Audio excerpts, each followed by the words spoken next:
ஒரு team cup அடிக்கணும்னா அந்த டீமோட கேப்டன் தாங்க முக்கிய காரணம். ஐபிஎல் 2025 சிறந்த கேப்டன் எந்த அணிக்கு? 10th place RCB. ஆர்சிபி கொடுத்த இன்ட்டை வச்சு பார்த்தா ரஜத் படிதர் தான் இந்த வருஷம் ஐபிஎலுக்கு ஆர்சிபியோட கேப்டன். ஐபிஎல் எக்ஸ்பீரியன்ஸ் இல்லாத கேப்டன்னு சொல்லலாம். இதனாலேயே ஆர்சிபிக்கு நம்ம 10th பிளேஸ் கொடுக்குறோம். 9th place KKR. கேகேஆரோட கேப்டனாக அஜிங்கர் அணி இருக்கலான்னு எங்களோட ஒப்பீனியன். சில வெப்சைட்லேருந்தும் நியூஸ் வந்துட்டுருக்கு. ஒரு காலத்தில் இந்தியா டெஸ்ட் டீமோட வைஸ் கேப்டனாக இருந்திருக்காரு. பிஜிடியெல்லாம் வென்று கொடுத்துருக்காரு.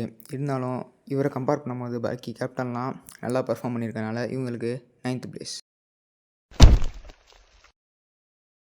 8th spot GT. Shubman Gill தான் ஜிடியோட கேப்டன். ஹர்திக் பாண்டியா விட்டுட்டு போனதுலேருந்து இவர் கண்டினியூ பண்ணுறாரு. நல்லா தாங்க பண்ணிகிட்ருக்காரு இதுவரை. இருந்தாலும் மற்ற கேப்டன்ஸ் கொஞ்சம் பெட்டராக இருக்கனால GT 8th spot. 7th place Delhi Capitals.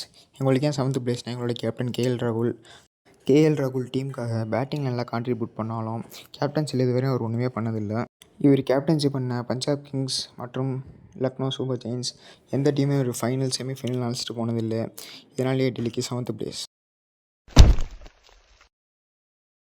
6th place Chennai super Kings. தலை டோனி விட்டுட்டு போன இடத்த ருத்துராஜ் கெய்க்வாட் இதுவரை நல்லா தான் பண்ணிகிட்ருக்காரு. இருந்தாலும் வெறும் ஒரு வருஷத்தை மட்டும் வச்சு அவர் கேப்டன்சி நம்ம கணக்கிட முடியாது. அதனால் எங்களோட ஒப்பீனியன் சென்னை சூப்பர் கிங்ஸுக்கு 7th place. 5th place Rajasthan Royals.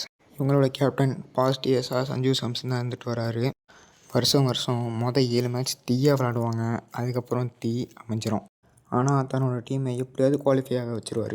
இந்த கன்சிஸ்டன்ட்னாலேயே நமக்கு ராஜஸ்தான் ராயல்ஸுக்கு 5th place. 4th place Lucknow super giants. இவங்களோட கேப்டன் ரிஷப் பண்ட். எங்களுக்கு தெரிஞ்சு டெல்லியை குவாலிஃபை ஆக வச்சார். அதுக்கப்புறம் ஒரு சின்ன கார் ஆக்சிடெண்ட், அதுலேருந்து ஐபிஎல் இல்லை, திரும்ப கம்பேக் தாங்க கொடுத்துருக்காரு. கேப்டன் அந்த ஒரு வருஷத்தில் டெல்லியை குவாலிஃபை ஆக வச்சார்னு நான் நினைக்கிறேன்.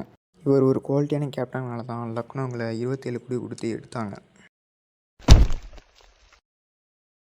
3rd place Mumbai Indians. எங்களோட கேப்டன் ஹர்திக் பாண்டியா.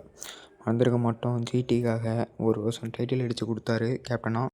அதனாலே இந்தியாவோட T20 கேப்டனாக இருந்தார். லாஸ்ட் இயர் மும்பைக்கு நல்லா பண்ணல. இருந்தாலும் மும்பை இந்த வருஷம் ஹர்திக் பாண்டியா நம்பியிருக்காங்க. இவரோட கேப்டன்சி குவாலிட்டியை வச்சு இவங்களுக்கு நாங்கள் 3rd பிளேஸ் கொடுக்குறோம். 2nd place Punjab kings. Shreyas Iyer தாங்களோட captain. Last year title winning captain. கேகேஆரில் விளாண்ட போது கேகேஆருக்காக கப் அடித்து வின் பண்ணி கொடுத்தாருங்க. அது மட்டும் இல்லாமல் 2019, 2020 இவர் தான் டெல்லியோட கேப்டனாக இருந்தார். அப்போ ஹெட் கோச் ரிக்கி பாண்டிங். அந்த காம்போ திரும்ப அமையுது. லாஸ்ட் இயர் கப் அடிச்சு கொடுத்ததுக்காகவே ஸ்ரேயஸ் ஐயருக்கு 2nd place. 1st place Sunrisers Hyderabad. Pat Cummins தாங்களோட கேப்டன். கவுண்டவுனில் இருக்கிற கேப்டன்ஸ்லேயே இவர் மட்டும் தாங்க இன்டர்நேஷ்னல் கேப்டன். லாஸ்ட் இயர் எஸ்ஆர்ஹெச்சை ஃபைனல்ஸ் வரை அழைச்சிட்டு போனார். இருந்தாலும் அன்ஃபார்ச்சுனேட்லி கப் அடிக்க முடியல. டோன்ட் வரி, இந்த வருஷம் ட்ரை பண்ணுவார், நம்புவோம். இதாங்க எங்களோட ரேங்க். இதில் உங்களுக்கு ஏதாவது கருத்து வேறுபாடு இருந்துச்சுன்னா இருக்குது கமெண்ட் செக்ஷன். அதில் நீங்கள் கமெண்ட் பண்ணுங்கள்.